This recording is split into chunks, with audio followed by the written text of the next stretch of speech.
Welcome, everybody, to the RacePlazaMedia podcast. My name is Milan. My name is Pia. And this will be the official first episode of the RacePlazaMedia podcast. We've done similar things like this in the past, but this time you can also find us on Spotify. Yes. Where you can find the full episode, so you might be listening on Spotify right now. And then we are breaking up the video portions on YouTube. And we're breaking those up in segments.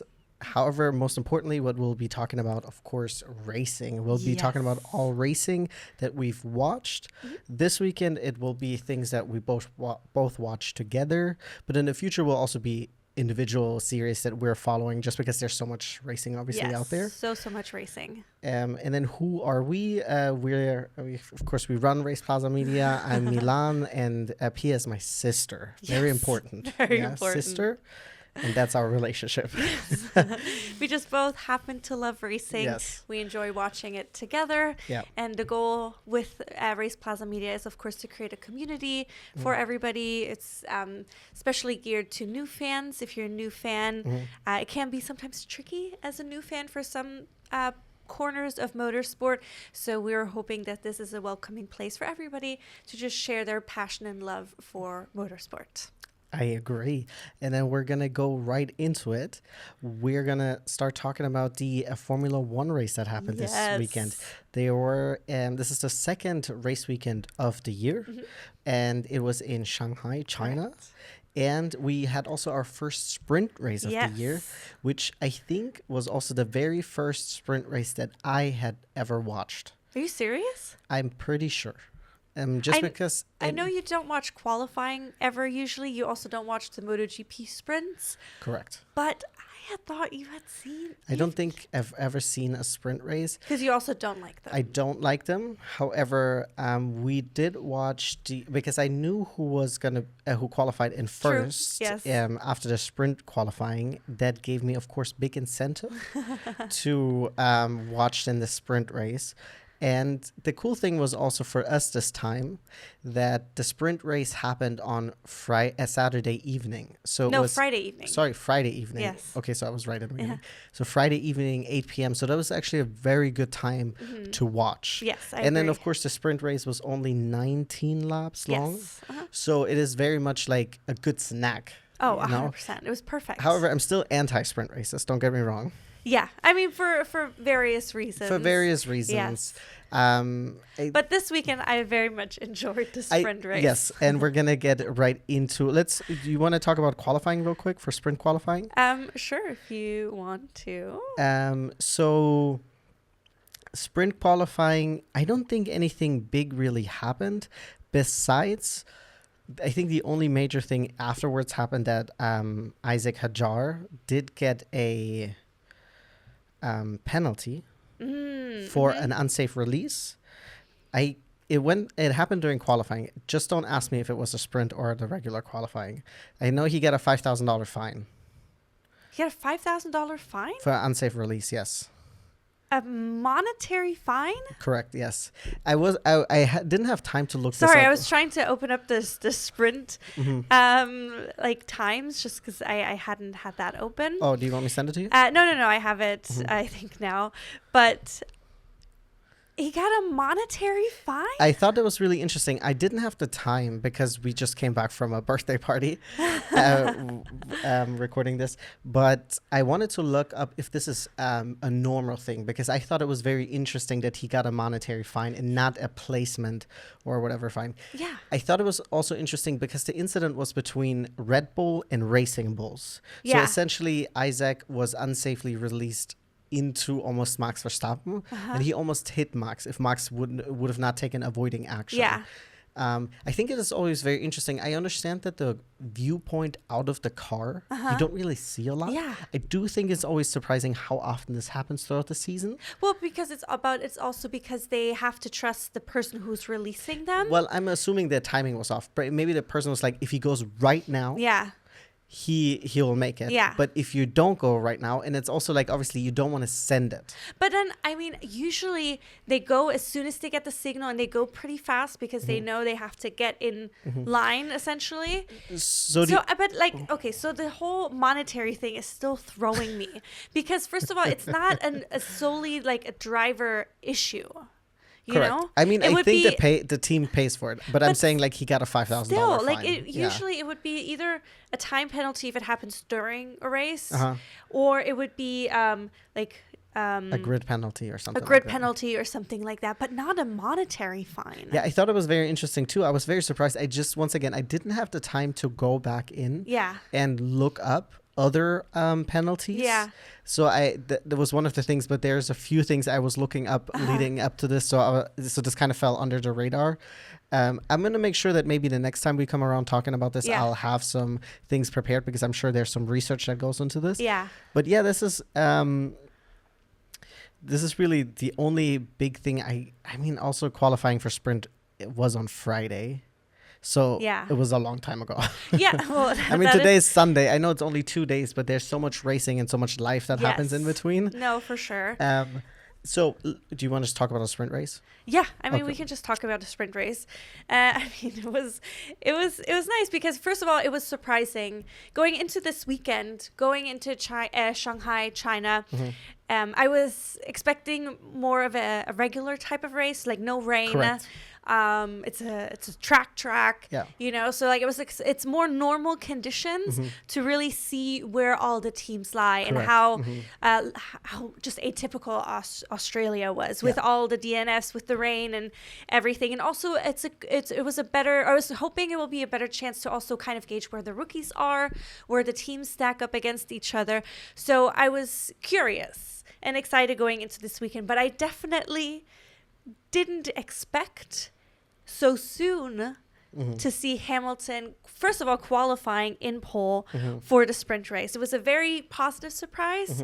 I was expecting it would be more between McLaren's, Red Bull, and a Mercedes probably. Yeah, I mean, Max is always a little bit of a threat. That's why I said Red Bull. Yeah. I thought you said the McLarens and Mercedes. And Red Bull. Did I not say Red Bull? 3 teams. Okay, I'm so sorry. Yeah. Yeah. And so, I mean, yeah, I was very surprised. I mean, we talked about this. I don't think Australia was an insane race, Yes. right? And Yeah.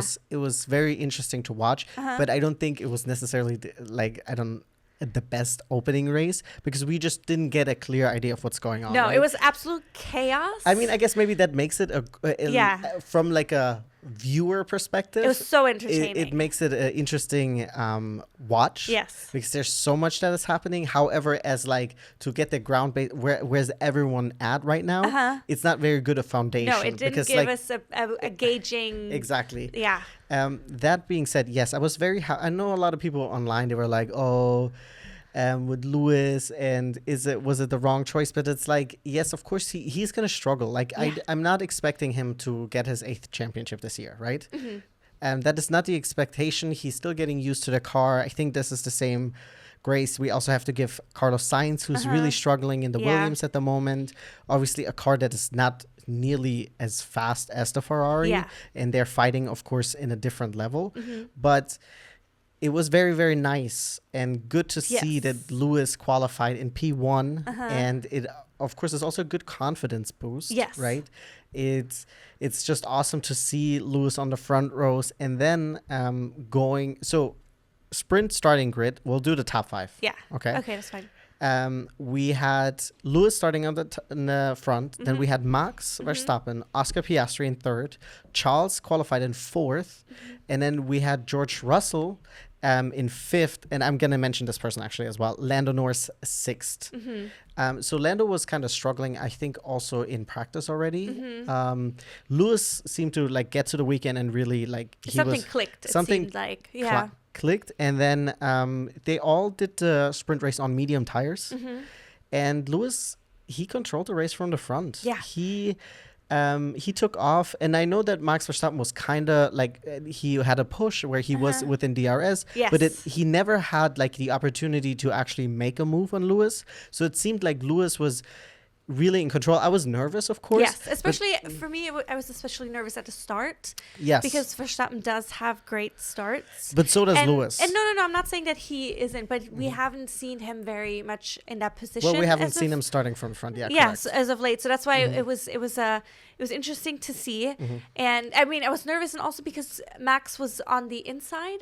Correct. He started in second position, and the first turn is a right-hand corner. Correct. So it was like, we'll see how this kind of plays out, because that first turn is anyway so interesting. Yes, and then in case you don't, or you're new to racing, the space between the like P1, P2 is it's 8 meters. Yes. So that sounds like a lot, but it's also not. No. You know, they do stack quite close together, and the cars are also big. Yeah, the cars are very big. So what is the cars, like over 2 meters long?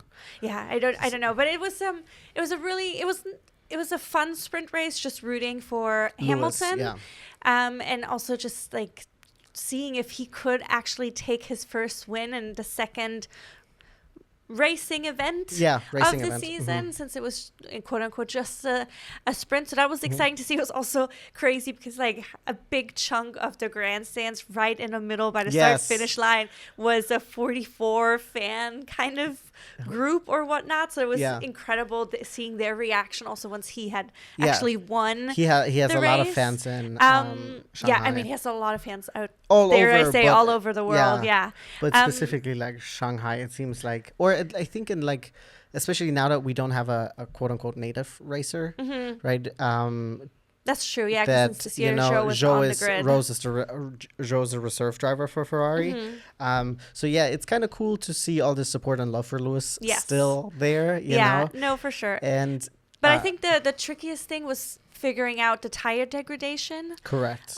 Seeing how different cars, different drivers, how they fare with it. And then that was the shocking part also at the end, that Lewis suddenly had 8-second lead at the end of the sprint race, or not quite 8. Well, 6.8, but he was up like almost 7 seconds. Yeah, which was incredible. Yeah. I mean, and his engineer said it also on the radio. And if you've watched Lewis for a long time, I think it's not news, but because he's obviously had a bad car for a couple of years, like he is, like it was a masterclass in tire preservation, right? It is very unfortunate. I mean, he already said, like, listen, going into the main race, like this is a great starting point, but this is like, we are going to have to keep working. We are going to have to stick with it. They did make some changes to the car, and it seems like neither Charles nor Lewis really were able to really replicate the success from the sprint race. You know, of course, Charles ended in 5th after the sprint race, but it was just like, you could tell, like they didn't have any data for the hard tires. No one, I think, but nobody did. Yeah, but exactly. like Lewis really struggled on the hards in the main race. We'll get to that in just a second. And so it's a little bit unfortunate, because they said they did make some adjustments, and people are always like, well, if it was so good in the sprint race, why would you make adjustments? I think the thought process is because we know now the data for a 19 lap race. Exactly. So what is the adjustments that we make now to do it like a full, what is it, 56 lap race? I think it was 56 laps today. So I understand that, but it is sometimes frustrating as a fan when you're like, just kind of stick with it. Clearly he loved the medium tire on that. Yes, he did race in only clean air.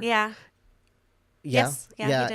And so it's like, so sometimes as a fan you're like, this doesn't really make sense to me. You know, speaking of clean air, it was really interesting to see again how the McLarens fared in the sprint.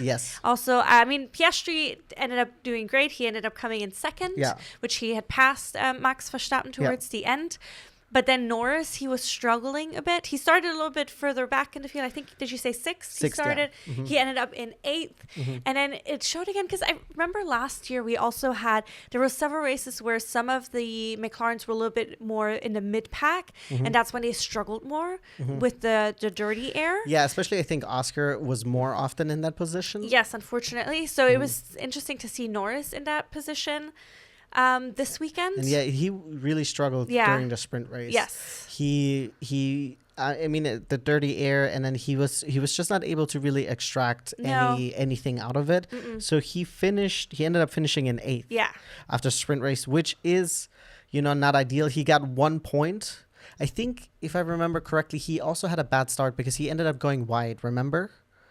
And so he ended up falling quite far back, and then he lost a couple positions right exactly. at the start. And then so he started in 6th, a lot, dropped back quite a bit, and then he kind of was able to work his way up again, and then he ended up snatching that 1 point away from Lance Stroll, which, hey, that could be championship deciding at the end of the year. We don't know. Every point counts. I think the last thing I did wanted to bring up about the sprint race is I do have to really highlight Yuki Tsunoda. Yes. Yuki really is absolutely killing it. He finished in 6th, and Kimi Antonelli, and I understand that he's a rookie, and he is quote unquote my rookie. He's the guy that I'm really rooting holding. for, I'm wearing a Mercedes swag. I'm wearing it.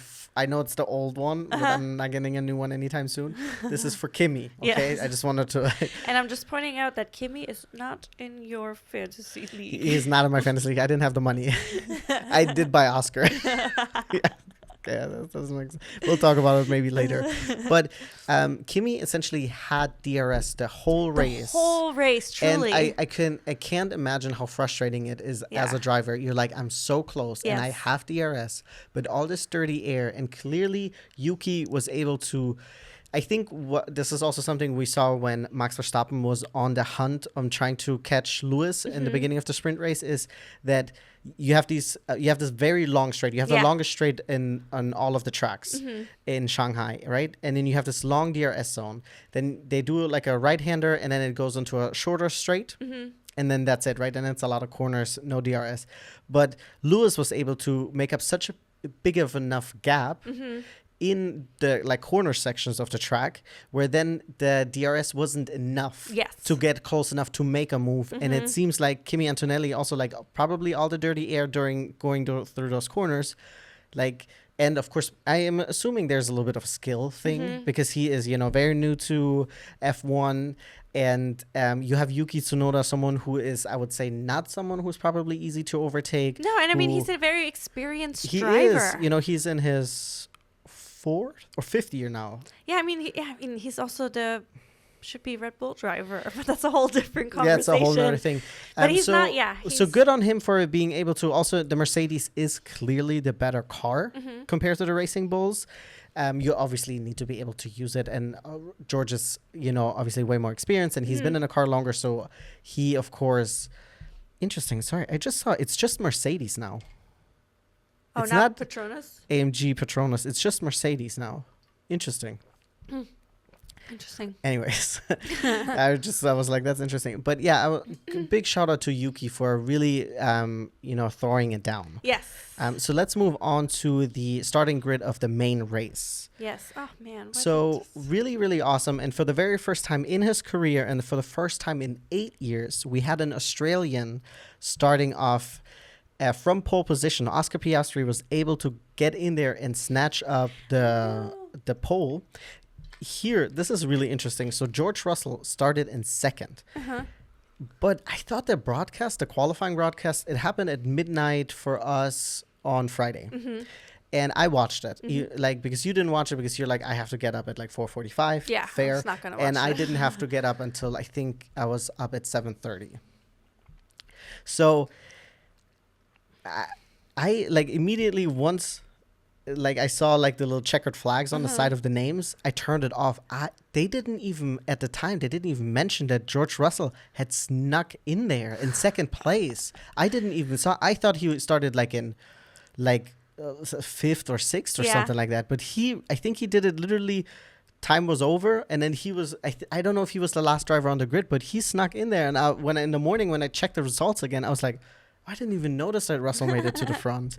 Good for him. Yeah. I think good for performance for him. I think obviously the Mercedes is a much better car this year compared to the last couple of years. I think next year is the one to watch out for. I mean, it's going to be interesting because there's going to be so many changes next year. Yes, but word on the street is going to be crazy.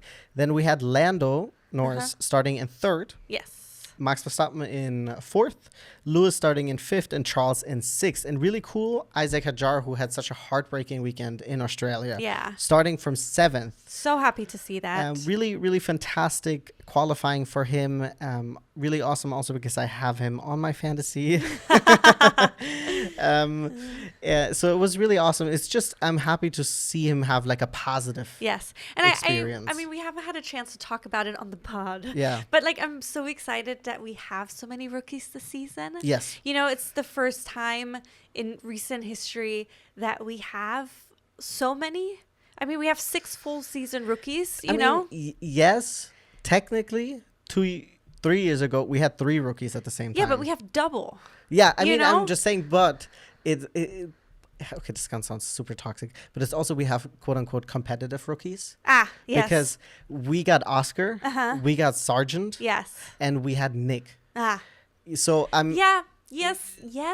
So it just feels much different this year. It does feel different this year. I mean, Nick DeVries is a similar situation maybe with like Liam Lawson in different aspects of how Red Bull and adjacent teams treat their rookies, or that they don't give them as many chances and time to really like learn the vehicle and drive. Well, I mean, the time will tell to see how Liam will fare this season. I think Isaac Hadjar will do well, so I'm not worried about him quite as much, just because the car is very different, because it's not made for a different driver. Yeah, the Racing Bulls one. It seems like, also from what people have said, it's the easier car to drive compared to the main Red Bull Racing Honda. Yes. The one Max is driving. Yeah. But without getting into all that stuff, I'm just very excited to have, so many rookies on the grid. And there are, like, yes, last weekend, Australia was wild. But they seem to be doing pretty well. They're, like, in the mix. A lot of them are close to, like, their teammate in terms of weekend performance. I mean, granted, we're very new into the season, but it makes me excited that, like you said, they're all very competitive. They're up to quote unquote standard. They can compete because the talent, the skills, the times are so close right now. I mean, it's absolutely insane to have a Q1 qualifying all within 0.6 of a second for the like the first top 15 drivers at least. I mean, that's just bonkers. So that they're part of that too. They're in the mix of it, and that they're immediately up to, I mean, they're still learning, so I'm sure things will get better, of course, throughout the season. I don't think it was as close this year, this time around, but it was definitely insanely close in Australia. That's specifically where the 0.6 also comes from. For sure. So talking about the race. So the race started off with Oscar obviously on the front line, and he did an excellent job. Oscar killed it. He didn't. His start was not quite as good as George Russell, as in timing wise, that getting off the starting line, but he was able to push.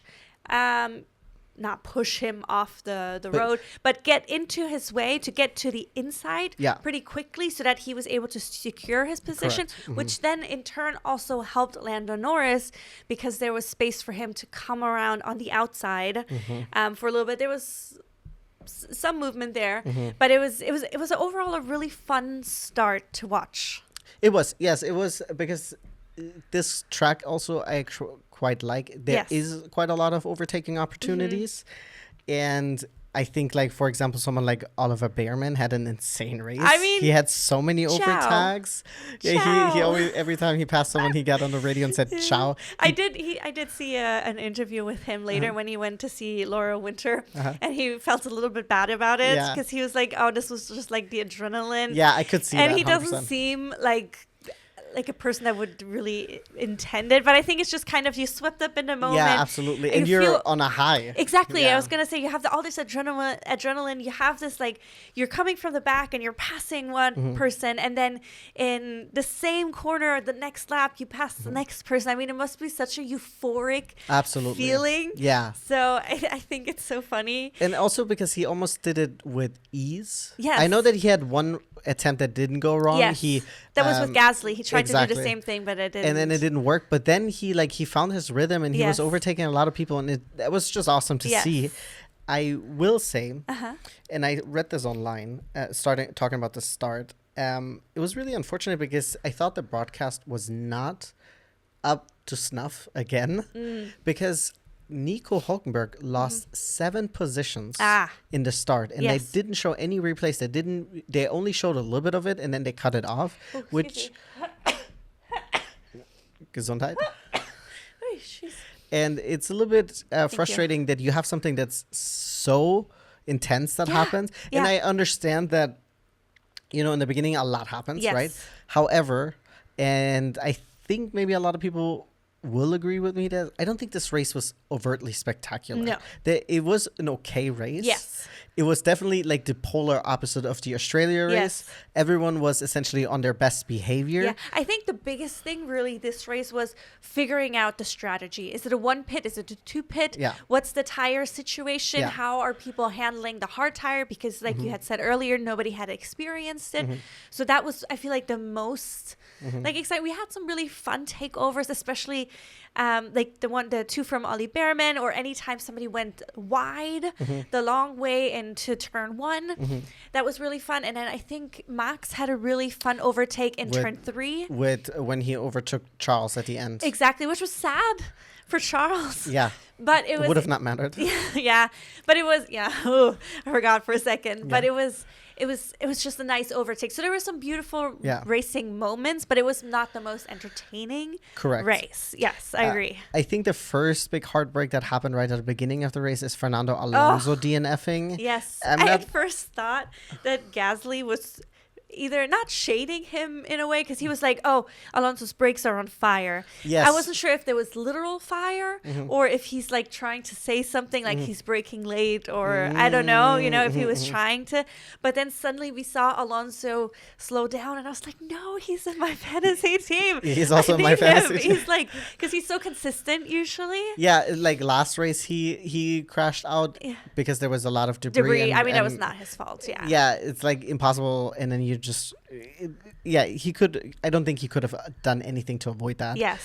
Because you also probably see it too late. And then today, that just his brakes stopped working. I know that the drivers love to point out immediately, like, oh, this is what's wrong with the other person's car, because obviously they want them to be called into the pits. Yeah. So Gasly pointing out that his brakes are on fire, they might have been, Yes. but it wasn't like a concern. No, it was no, more no, like, no. hey, do you guys see? Yeah. Because in the beginning, also one thing that happened. Yeah. is I almost forgot about it. We had I think this was more of Charles's fault. It was, yeah. Because him and Lewis ended up having contact. I don't think either of them were really upset about it. At least it wasn't shown on the broadcast. Yeah. But he ended up breaking a portion of his wing off. Yes. But it ended up making him faster, Yes. which is insane. I know he had last year a race like this where he had damage on the front wing, and then he was like, I'm just gonna be able to. But it ended up helping him. Yeah. He had more pace than Lewis. One thing the broadcast also didn't show, which I thought was a little shady, is that Lewis actually got on the radio and said, like, I'm struggling. I'm gonna let Leclerc pass. Oh, see, yeah, they definitely did not show that. They didn't show that. The only thing they ended up showing on the broadcast is that Lewis was like, well, I'll do the swap when he's closer. Yes, showing a little sass. Well, or like what the audience, or I interpreted as like a little, but I mean, I thought it was justified, because you can't just let somebody pass and then have part of your race not ruined, but like you could have compromise yourself. Exactly. Like Yes. you don't want to do that. You want to let them pass at a time that's convenient for you as well, or won't hurt you so much in the long run of the race. So when he had said that on the radio, I was like, oh, there's a little bit of attitude because in Max it. was behind them, Yeah. I think, at that point. But I was like, oh, it's fine, because I mean, I thought it was justified, but it's interesting to hear now that he had admitted that there's struggle happening, and that it would be better if Leclerc just has free. Well, he was like, listen, I'm struggling with pace. I think him and hard tires, and like the track was also definitely a different temperature than it was the day before. I mean, it was a different time of the day. It was overcast too. Yeah. So it was probably much cooler. So yeah, it wasn't working. So he got onto the radio, said that, and then I think it also maybe explains when he said like, I'm deciding when making the switch. Yeah. Because like, listen, like I'm gonna do it on my terms when I'm gonna agree to it. Yeah. But also I kind of understand that you have to be really careful with stuff like this. You don't want to leave yourself vulnerable. No, I do exactly. believe at the time, I think Max, there was a little bit of a gap to Max in the back, but like you don't want to set yourself up for failure. Exactly. And like take that, because you're already giving up the position. Yes. You know, like you don't want to hurt yourself more if you can avoid it, you know? So those were like the few things that happened. I want to point out before we get into the end, I thought that the person that I actually really enjoyed the least on the grid. Oh, interesting. Is Lance Stroll. I don't think it's a secret. Oh. That I'm not a fan. I wasn't sure what you were going to Oh, say. yes. So. But it was very interesting because his strategy made more sense than Liam. So Liam started from the pits because Liam unfortunately had a very bad qualifying. He qualified in 20th, so last place. So Red Bull was like, okay, we're going to change your setup. So that means you're going to have to start from the pits, but we're going to be able to collect a lot of data about the car, which I think at this point it makes sense. It's fine.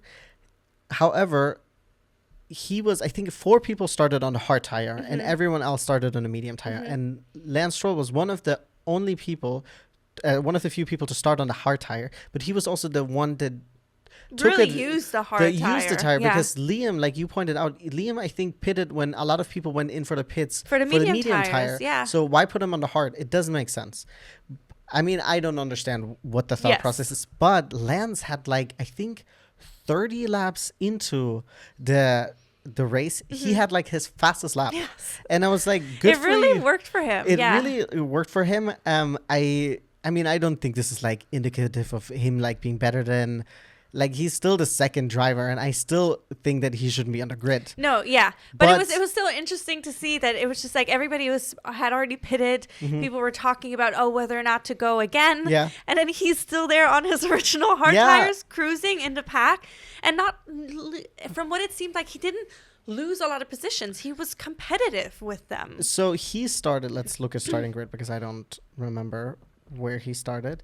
But he started in 14th. And he finished in 9th. Yeah, exactly. So also big props then to the Aston Martin strategy team or his engineer. Yeah. Clearly it worked out in his favor. Yes. He did the exact opposite of everyone else. He got onto the fast tire later on. Yes. And it worked. And I really, really love that. Yeah. I think that's amazing. I mean, the strategy part is really also a little bit, I think, what hurt Ferrari or Lewis in this say, because he did go pit again, and then he twice compared to anybody ahead of him. So the top 10, or I think only did a 1 stop, whereas Lewis was able to do had a free stop essentially because he was Esteban Ocon was over 25 seconds. But he didn't have the free stop when he took it, because that's when he lost position to correct. Max Verstappen. So he did lose a position and he was never able to make it up. And then they also put him back on the hard tires, which you're saying didn't really work for him. So it was a little bit. I thought it was an interesting choice with 16 laps to go, I think, at the time, that to put him back on the hard tire. I don't know if at the time they didn't have another fresh set of mediums. Maybe. I don't know. I would have been surprised if they didn't. Yeah. Because you use one for the you use one for the sprint race and that's it, right? So you have another set. I'm not sure what he also used in practice and all the other tires. True. That's true. So I'm not sure, but it definitely hurt him. So strategy there was already kind of. He did also go before anybody else really knew, kind of, I feel, what the call is that they're going to make. At least at the time when he went in, the commentators were still debating whether or not it would be a 1 or 2 stop. Because they did do, almost 50 laps on the hards for a lot of them, right? So, 50 or 40. 40 laps. Yeah. Sorry, not 50, 40 laps. Yeah. Because they did. Exactly. 40 laps. But let's quickly go through the grid. So we have, of course, the winner for the fourth time. Fourth time is Oscar Piastri. Yes. Which is beautiful. First pole in Shanghai. Now a fourth win, which is nice. And it's also good. He had a win. Norris had a win. Especially after in the Australia, it was a little bit of a hard. It is a little bit heartbreaking because he didn't necessarily have to win if like Lando did an excellent job in Australia. No, of course. Right? But like that he ended up snatching in up 1 point at the end, or 2 points. He got a ninth. But it's a little bit heartbreaking that he almost DNF'd and then it just really ruined his race. Yes. That mistake. I mean, part of it was also beautiful that he fought his way back onto the grid, and the videos that were going viral with the audience in the background just cheering him on, which was really beautiful. But I felt like he was in contention for potentially winning because he was close to Lando for a good chunk of the race. So I don't think it was 100% set in stone that Lando would win. Which I thought the team orders did do him a disservice because when he was so close to almost make a move on him, they were like, well, no overtakes until you guys are through the traffic. And I was like, well, you should have let him know beforehand. So then he would have maybe not used up so much tires. I agree, but I don't think it really was solidified or set in stone yet that Lando was going to win. He got in the end close enough. Yeah. So it's nice that we have again the McLarens on the front. Yes. So it's also kind of nice to see because in the previous years they had this thing where they kind of got the car under control at the second half of the season. Yes, agreed. And then they come out of the winter break, and then it seems like the car just gets worse. Yes, agreed. So it's nice to see that they don't have this problem, that they're on top of that. They have a good start, and then also that Norris had a better race compared to his sprint race. Then in third place we had Russell. Again, Russell. Sneaking up there. And also we didn't really see much of him. No, he was kind of just during the main race. So Leclerc was trying to hunt him down, right? But then Leclerc, he got within DRS, but he was never able to make that move. Yes. And then Leclerc ended up dropping off, and then George ended up dropping off of Lando, and.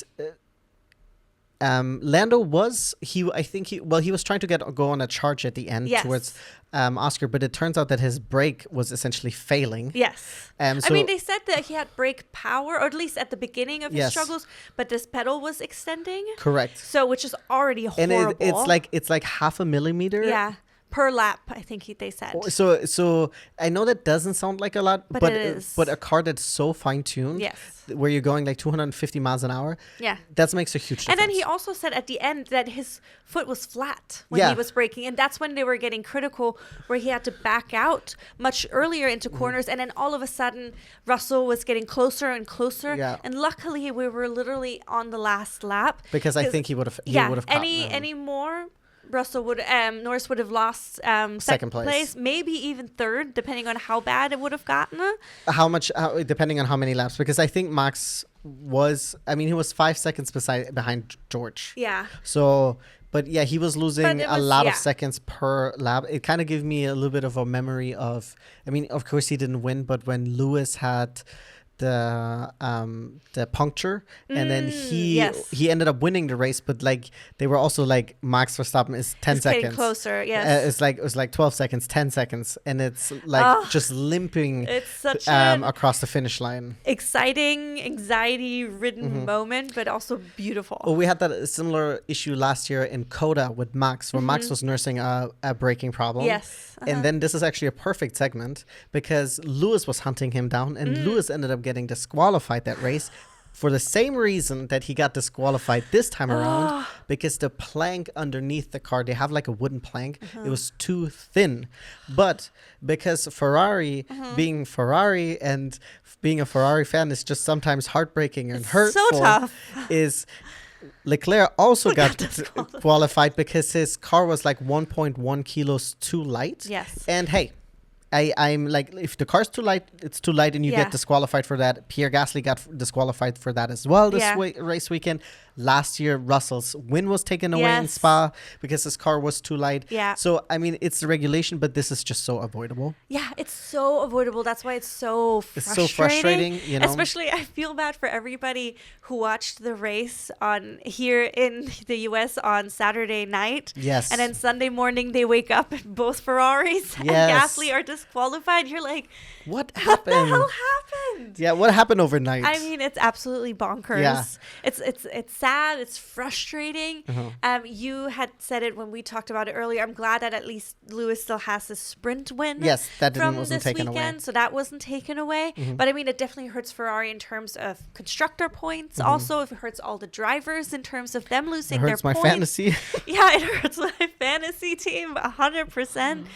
So that's a little bit of a bummer. But on the other hand, not that he is. I mean, he is winning a little bit from the disqualification, but it's also so great to see Ocon in 5th. Ocon You know? in 5th. Honestly, Ocon also one of the drivers who didn't get a single minute or second of attention during the broadcast. So He true. just drove us right. I didn't see his pit. I didn't Yeah. see anything. We saw his teammate overtake a bunch of people Ciao. because Ciao. Oliver actually started in 17th. Yeah. Right? But could you imagine 2 years ago, both Haas's in the top 10 in 5th place? Crazy. And in, what is it? He finished in 8th? 8th? Yeah. Never in a million No. years. Last year, of course, we got a little bit of a glimpse. Yeah, with Nico doing With Nico so well. and, of course, Magnussen. Team player of the year. Team player of the year. I wonder if for Nico... I know that Nico maximized everything he could in Australia. He started this weekend in 12th. But I wonder if it's also a little bit bittersweet because you're looking over Yeah. and Ocon got 5th. I mean, And we talked about it last year when we Yeah. knew that this is the switch that's going to happen. In Australia, I thought for a second, oh, maybe Haas is not that good after all. Maybe something happened over Yeah. the winter break. Yeah. But now it's looking much better again. Granted, it's only the second race weekend. We still have 23 race weekends ahead of us. So there's still a lot that can happen. Yeah. But it's interesting to see. And yeah, it breaks my heart for Nico because he's Yeah. so good. And I also feel bad for Gabriel. You know, it's his rookie season and he's in like objectively a shitty car compared to all the others. So it just sucks. But I'm excited that Ocon got 5th and then Kimi is 6th. He also became driver of the day, which I was a little surprised I by. thought Oliver would have deserved it. Yes. I thought Kimi deserved it last Oliver. I love Yeah. that you said it like So that. I thought Kimi deserved it last weekend because Yes. he was the, quote unquote the only rookie who survived it and he Yes. had a fantastic race last weekend. But this weekend I would have given it to Oliver because he started from the back, Yeah. right? I mean, And he had made an it- excellent race and he had these beautiful takeovers. So the only thing Uh-huh. is I don't think so. Kimi would have not finished in 6th, and I don't think Oliver would have finished in the points. Yeah. Well, Oliver No, would have finished in the points. he would have but finished Kimi in the would have points. not finished 6th. Kimi Yes. would have finished 7th, 8th, I Eighth, think, yeah. originally. The one person that I did want to also point out two things is I think the people who suffered a lot this race, besides of course the ones that got DNF'd, right, Yeah. or disqualified, is Yuki and both Isaac. What in the world was this pitting strategy? I know. Yuki ended up in 16th. And he didn't drive bad. No. And he didn't make a mistake. No, because they also did the second pit. They did a second pit that was not on No. ever. And they called it so early that then they were I think they obviously tried to do the undercut. Yeah. But then if no one is cutting, they can't then undercut. you can't undercut if no one is cutting, right? Yeah, if So the then second cut doesn't happen, there's no cutting. then you just cut yourself. Yeah, you just hurt yourself literally. And it then was just so heartbreaking because they did both so of them well. started in top 10, Yes. right? Both did so well. Isaac finished in 11th, but he only finished in 11th due to 3 people getting disqualified. Yeah. So he would have finished in 14th. Yes. And this is And it's frustrating concerning. because it's also not the driver's fault. no, absolutely You know, not. I mean, granted, it was like a last minute decision that Yeah. everybody or like the people who didn't do the second pit Yeah. ended up doing it, or not doing it. But if But it's just- so many people are not doing it, then Yeah. it's like this is definitely a conversation that needs to be had obviously afterwards. It's Yeah. like what made us think Yes. that this was the right choice? And I get that hindsight is always 2020. It's so Yes. easy for us to sit there. Of course. But if so many other teams Yeah. came to that conclusion, why didn't you? Yeah, but then on the other hand, you're like, oh, let's be the first one, so we can do the undercut. Of course. And there's always, well, maybe the hard will turn and it will get really bad all of a sudden, and then we'll, it's different chances, and I'm sure it's also statistics and numbers and percentages, like what's the chance? And it just made the wrong call. And it's also heartbreaking that it's for both drivers. Yeah. Especially very fascinating because George Russell called it in like the 20th lap or something. He was Yes. like, "Oh, this is gonna be a one-stop Yes. race. I'm not coming But in then again." also the commentators were like, is he bluffing? Yeah. Is he doing Oh, this? he must be bluffing. Yeah, exactly. Is he doing it because so they don't know that he's coming in because he did come in shortly Yeah. after we had heard it on the TV. So it was interesting. I would be curious to hear what George says, if he says he meant it for real, or I he think he knew did. for real at that point, or what the situation was. It was just interesting because he wasn't talking in code compared to all the other teams. Yeah, exactly. Because at that point he hadn't pitted for the first time yet. He was still on Correct. the original medium. So if he really knew that, or if he was being, He was just throwing it out. Yeah. So it would be curious to. I wonder if his answer would be fourth, right? If you'd be like, yeah. So I mean, obviously we don't know. We'll never know, right? Yeah, but it was an interesting race. I mean, we can quickly rattle through the last couple Go of for it. people. We had Albon in 7th, which was nice that he is up there. It's always a bummer. Sainz is 10th, that he is Still not struggling with the. quite syncing with the car, although his testing was so promising. At least he got a point. Yeah, exactly. So On the that's board. nice. Hey, Um, 2 Haas in the top 10, 2 know. Williams. I mean, it does help that we have 2 Ferraris that got DNF, Yes. disqualified, not DNF. No, for right? sure. But who would have even last year? Yeah. 2 Williams No, in the top 10. that's why I'm loving this season so far, because it seems so competitive. Oh, I love so far. it, especially Williams. Williams Yeah. is like a team. Even though I like Alex and I like Carlos. Yeah. This is like, I love the team because it has so much history, yes. and it's such a heritage team. Yes, Yes. of course it's not Ferrari, and but I always have this like the little like. I always am willing to root for Williams, Yes, because yeah. they've been through so much, Yes, I agree. yeah. So it's really nice to see that. Then we have Liam Lawson. He came in 12th. So he started in the pits, like you said, but he ended up coming in 12th, which is not bad. I am glad. I mean, we didn't see a lot of his racing for the main race for Liam Lawson. Oh. During the sprint, he definitely had a couple crazy attempted takeovers, which were very much on the risky side. Yes. So we didn't see that quite as much, or we didn't really see that during the main race. No. I also told you, I'm glad to see him say in the post-race interviews that he knows that he needs to work, that he doesn't blame a lot of the exterior things, at least not publicly. Yeah. That he's owning up that he needs to work on Yeah. his driving and Yeah. learning the car and stuff like that. So that's nice to see. Jack got a penalty. He got a For- 10-second, right? Yeah, he got a 10-second penalty. So he came in because he locked up. 13th, and he locked up, and he got into... Was it Ollie or was it Isaac? No, I don't think it was Isaac. Maybe it was Bortoletto? Bortoletto yeah. was trying to pass him. Yeah, And then he locked up, and so he ended up pushing. into... Well, no, it was push- Nico. Well, one of the other drivers Yes.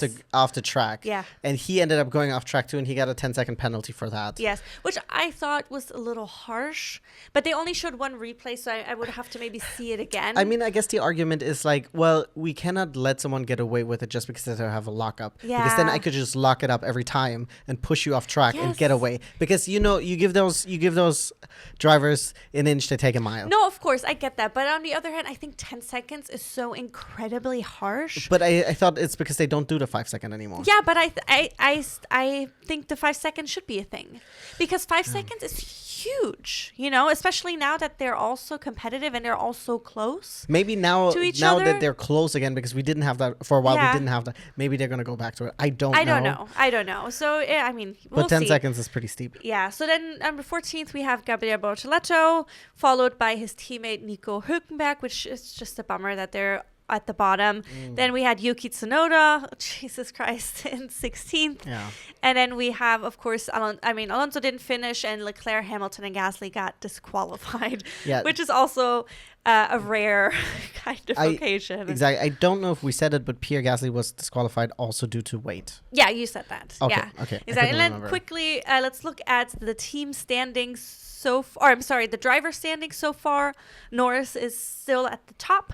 44 points. Verstappen is second with 36, closely followed by George Russell with 35, and also closely followed by Oscar Piastri in 34. And then in fifth, 1, 2, 3, 4, 5, is rookie Kimi Antonelli. Let's go. With 22. So there's a little bit of a gap there, but it's impressive that he's so far up the ranking as of right now. For the team standing, we have McLaren in first place, 78 points. Mercedes in 57, with second in 50. It's a 57 points. Red Bull Racing 36 points, Yes. and then Wow. Williams in fourth with 17 points. Ferrari in fifth, also with 17 points. Ferrari.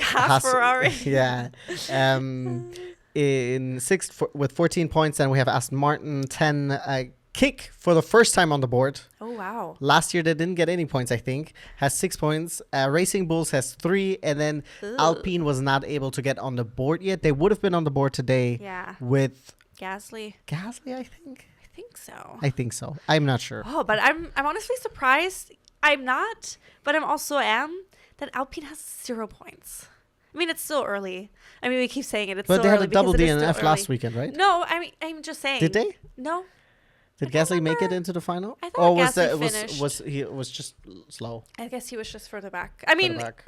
either 12th, 13th, 11, 12, Yeah. 13, 14. You know, I one mean, of those. not that he's slow, just the car. Yeah. Very. Gasly. Interesting. You're just unlucky, man. Yes. Okay, so now, that is all the F1 chat for now. Yes. All right.